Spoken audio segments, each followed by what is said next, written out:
Oh, eggplant. Back off, it's mine. So Khadijah's in a bind. Doesn't anyone care about me? Damn! If I only knew some people in my own building.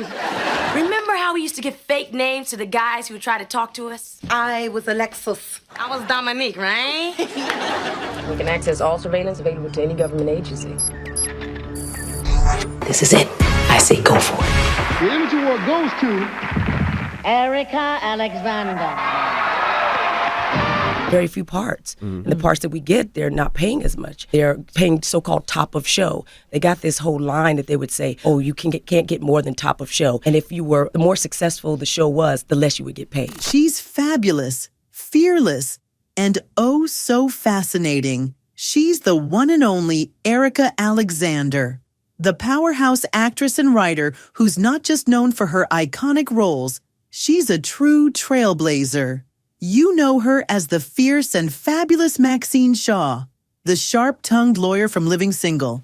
Open up the window. This diva is cleared for takeoff. But trust me, there's so much more to her story than just that. From breaking barriers in Hollywood to stirring up buzz with her outspoken activism, Erika has been keeping it real since day one. Black people have always created the future. We created jazz, we created hip hop, we created rock and roll, we created all these things. And there are people who believe that we don't see ourselves in the future. But we have always seen ourselves in the future, whether it's Octavia Butler or Sam Delaney or any of these people. My husband said to our studio executive who told us that black people don't see themselves in the future, so they wouldn't like science fiction. And he said, no, that's not true. You're not absolutely wrong. Will Smith is the #1 science fiction star in the world. But also he said, the path for blacks, the past is painful, the present precarious, but the future is free. We always see ourselves in the future. Your future that you're living in is because black people imagined it. And he said, you're welcome. And let's not forget the behind-the-scenes drama, the career pivots, and those unexpected moments that'll have you saying, wait, what? So grab your tea, because we're spilling it all right here. Born Erika Rose Alexander on November 19th, 1969, in tiny Winslow, Arizona, Erika grew up in a family of 6 with plenty of personality. Her dad, a school teacher, her mom, a children's book author and singer. There I am in front of that first little apartment. That was it. It's still standing after 60 years. And I have to say that my parents, my father was a preacher, Kojic. He brought us to Philadelphia where I was discovered. And he had a bad heart and he didn't live past 52, but he did get to see me start to perform. Can you imagine the drama of a preacher's house with all that creative chaos? My grandmother was a witch. She died in witchcraft. And she had a little cafe, a hole in the wall. And she would put dust over the door. When people came in, the bell would ring and dust would fall on it. They called it goofer dust. Well, right across the street was her competitor, and they would have goofer dust too. So she would go back and forth to down deep south, New Orleans, where you're from, and go get stronger and stronger. She came back and they said she was all twisted up with her head in between her legs, barking like a dog. At just 11, she packed up and moved to Philadelphia. And honey, that's where her star power started to show. I wasn't born in Philadelphia, but I was raised in Philadelphia, and I was discovered in Philadelphia at Freedom Theater, New Freedom Theater, when I was 14 years old. Okay. A movie came to town. They were looking for black and brown girls to be in this movie called My Little Girl. Yeah. And I was going to a performing arts program. It was a 6-week program. My mother put me in when we got there, and in the 5th week, that movie came to town, and they auditioned all sorts of little girls from the tri-state area. And when the dust cleared, I got the role. I just want to be somebody. Discovered by none other than the indie film legends Merchant Ivory. Talk about being in the right place at the right time. Can you believe? Let's talk about Erika Alexander's journey to becoming a Hollywood powerhouse. It's a story full of drama, talent, and plenty of tea. Her big break came in 1986 when she landed her first major film role as Joan in My Little Girl. Although sometimes she's naughty and there are tears, she comes back to me to comfort her fears. But things really got epic, literally, in 1989 when she played Madri Hidimba in Peter Brook's 9-hour adaptation of the Mahabharata. I love you, I can't kill you. Love me as I love you and be my husband. I fly in the air, I do what I please. I was 17 when I first came here, cast by British theater impresario Peter Brook for his world tour and his 9-hour epic play, The Mahabharata, written by Jean-Claude Carrier. A lot of things have changed since then. I mean, look at this. Since then, including myself, yeah, things have changed. But my love for theater performance in all types of its forms has not changed. 9 hours, people. And if that wasn't enough, she snagged a role in Bill Gunn's The Forbidden City, directed by the legendary Joseph Papp, starring alongside icons like Gloria Foster and Frankie Faison. She gained further recognition, starring as Pam Tucker on The Cosby Show. Don't let me stop you. I'm my own woman, I got my own mind, and I intend to use it. Good night, and give my best to Shaniqua. From 1990 to 1992, which marked her transition from dramatic roles to comedy. And let's not forget Erika's legendary run on the Fox sitcom Living Single. Everything I need from you and a few things I didn't ask for, eh? Come on, Schnell. Oh, come on, Schnell. For 5 fabulous years, she owned our screens as Maxine Shaw. And honey, her talent did not go unnoticed. She snagged not 1, but 2 NAACP Image Awards for Outstanding Actress in a Comedy Series in 1996 and 1998. The Image Award goes to Erika Alexander. Talk about a queen collecting her crowns. But here's the kicker. Did you know she almost turned down the role? Yup, word on the street is the power that be had doubts about whether she could carry such a strong character. They didn't fight me because they had already fought Yvette D. Bowser about the entire character. They had asked her to get rid of it. They didn't want Max. And she said, no, if you get rid of Max, you get rid of me, because I identify most with her because I wanted to be a lawyer. She went to Stanford. So she said, okay, I'll put her across the street. Why didn't they want the character? They felt like the cast was too big already? Or? Too strong, too black, too strong. Too strong. They said the character's too strong. Get rid of it. She said, no, why am I doing the show then? And so that was the compromise. So that's why you always saw her coming across the street. She was supposed to live in the apartment with the girls. That's right, despite her undeniable talent. But honey, can you imagine living single without her? Neither can we. And here's another kicker. I never saw Living Single until we stopped taping. Really? Wow. Really? No. Why?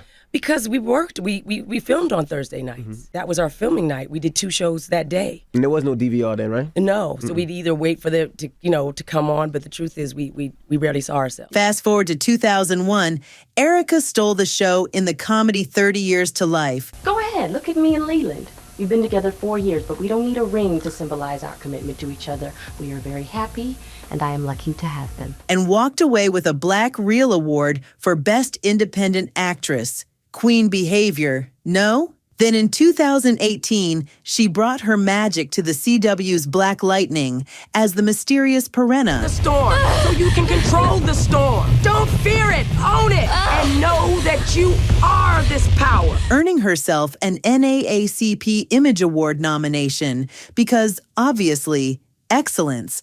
And then there's her 2023 role opposite Jeffrey Wright in the critically acclaimed American Fiction. You've been acting like a weirdo for weeks. You've been obfuscating, sneaking around. You're unknowable. Her performance was so good. It earned her an Independent Spirit Award nomination for Best Supporting Performance. Erika Alexander, breaking barriers, collecting awards, and proving she's the moment again and again. And, oh, Erika Alexander knows how to stir the pot, doesn't she?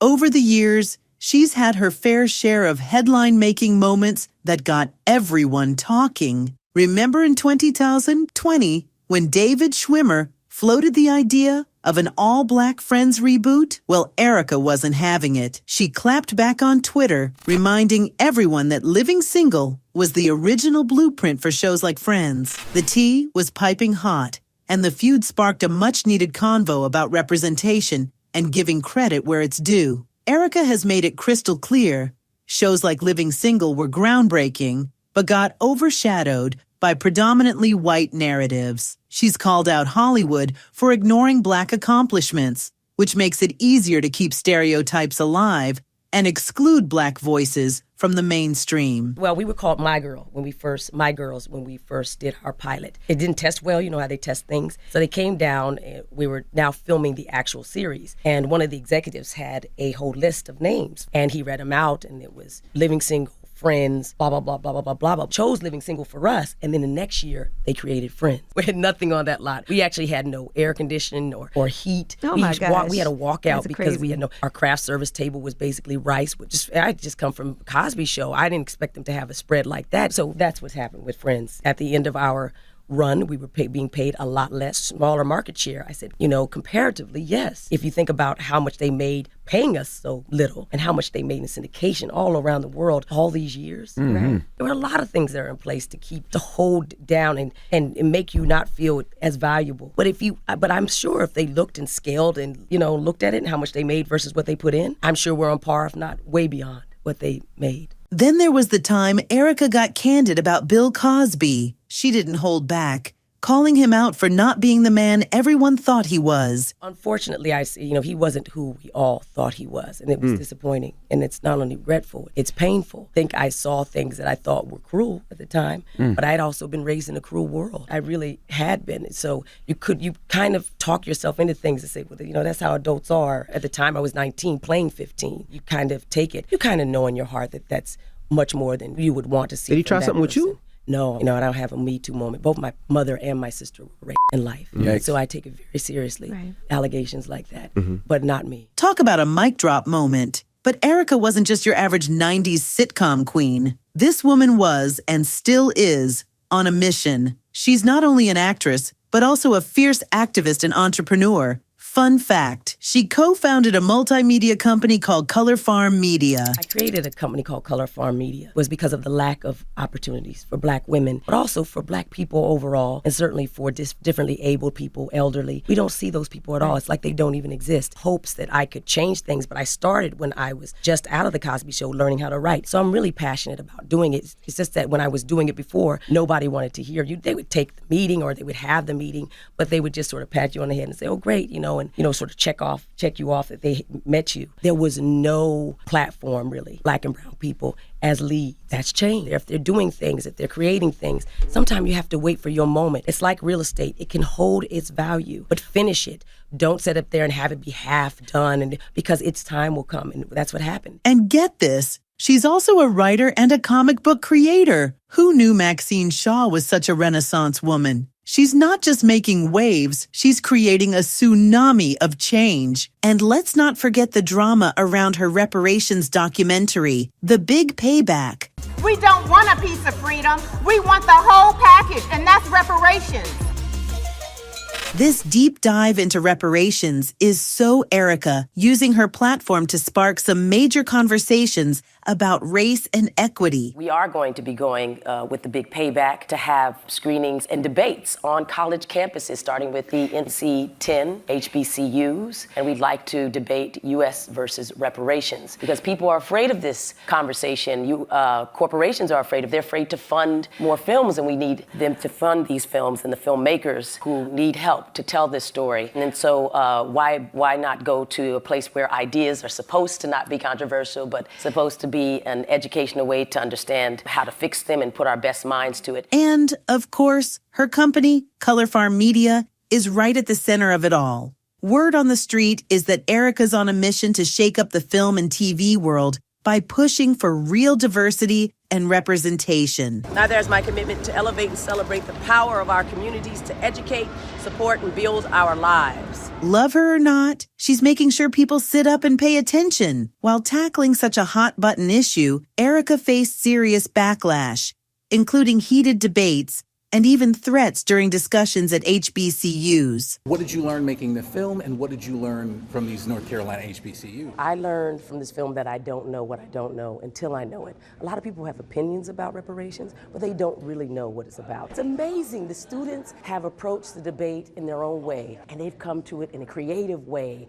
and put their minds in it into intellectual. No one should be afraid to talk about it. This is where you go to universities to discuss big ideas, and we should be having this debate not only in HBCUs, but across America. Critics were quick to dismiss the project as begging for free stuff, but Erika stood her ground, proving once again she's never afraid to take on the tough conversations. Look, they thought Obama was reparations, so I'm not surprised at those numbers. The devil is a lie. I say that. That's absurd. But, we're working hard because I think that any person of color that lives in America or any marginalized community understands what they're up against, and that's human nature and power. And whoever hands it in often doesn't want to give it up, even if it doesn't know why it should give it up, even to its best interest. White people here have been harmed by each other, by themselves. Their children have been harmed by white superiority. They have stopped their progress in life as human beings, morally, certainly. And so all I can say is that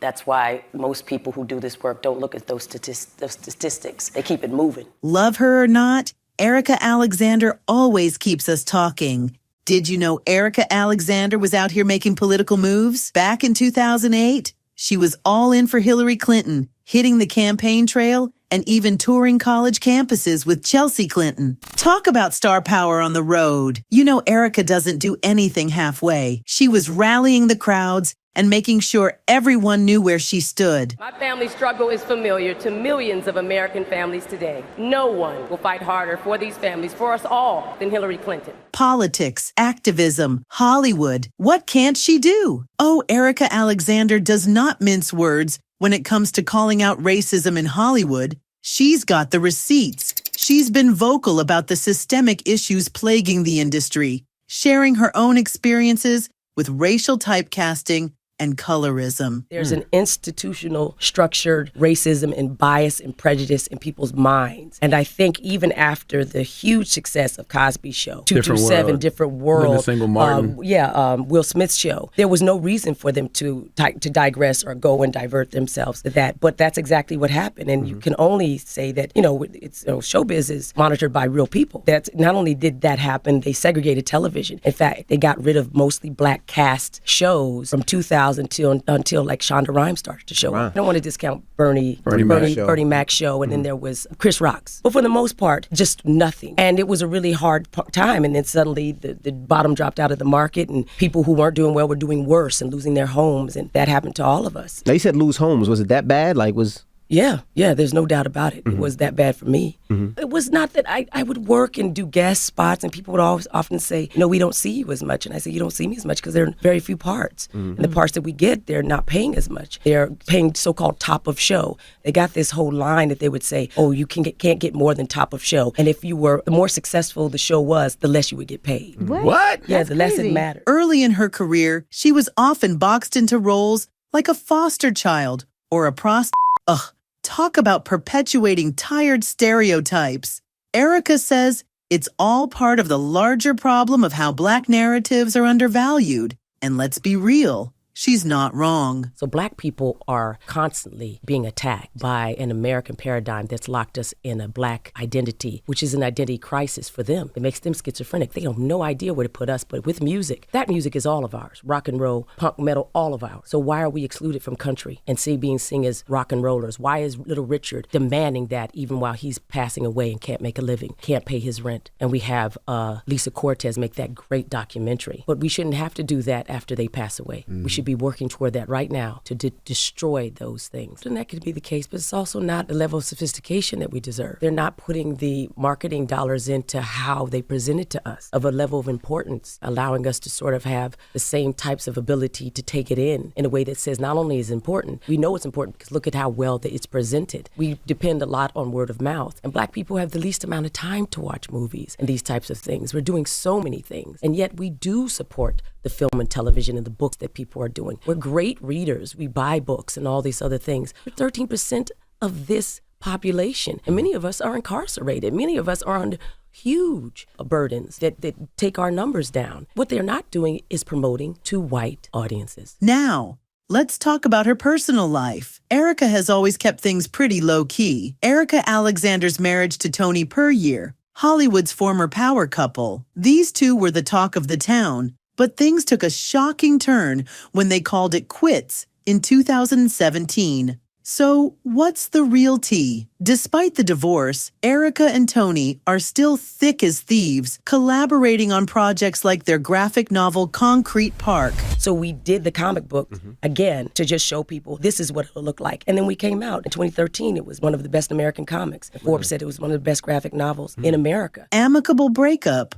Or is there more to the story? Erika's been tight-lipped about what went wrong, leaving fans to wonder, was it creative clashes? Or did something juicier go down behind closed doors? Back in 2018, she also teamed up with none other than Buffy creator Joss Whedon to co-write season 11 of the Buffy the Vampire Slayer comic Giles. Talk about owing the writing industry too. Now here's where it gets interesting. Erika can't stop singing Tony's praises, especially for being an ally in Hollywood's predominantly white spaces. Well, I got involved a while ago, tried to maybe act just as an actress, looking for other ways to communicate the ideas that I had. You know, I was grown up in showbiz, so it's been very good to me, but after a while, I wanted to learn how to do other things, and writing, creative was one of them. My brother mentioned an idea that he had, and I really liked the name. I didn't necessarily, and let's just say that we got together and started collaborating, and Tony got involved, and suddenly we had an idea that we started taking around and people liked it. It was difficult, I guess, because of the science fiction nature of it, for them to maybe back it because there were people of color. After a while, we kind of got frustrated with that. And Tony decided, well, fine, I'll draw it. Now, this is a man who wrote Eraser and is a screenwriter. But he went out and basically taught himself how to illustrate a comic book, and I write with it. That's where we are now.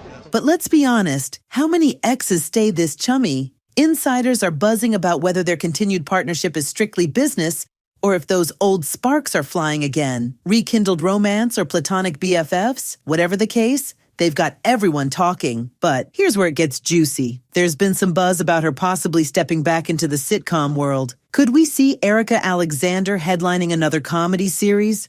Or dare we dream? A living single reboot. I can blow through these losers in an hour and make my 1 o'clock braid tightening appointment.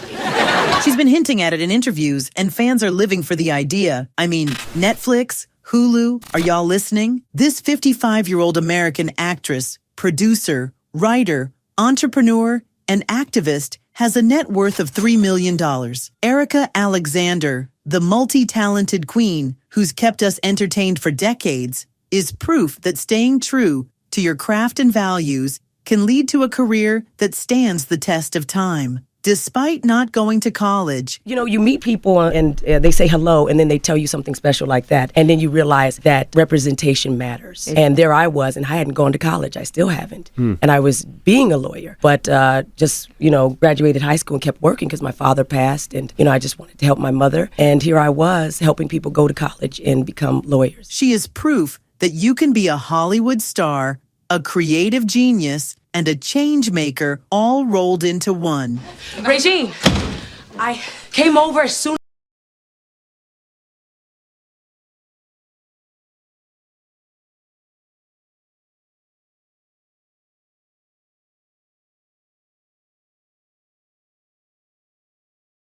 think or cheer her on, this queen isn't slowing down anytime soon. Stay tuned, because something tells me her next act is going to be just as iconic. One thing's for sure, Erika Alexander is far from finished.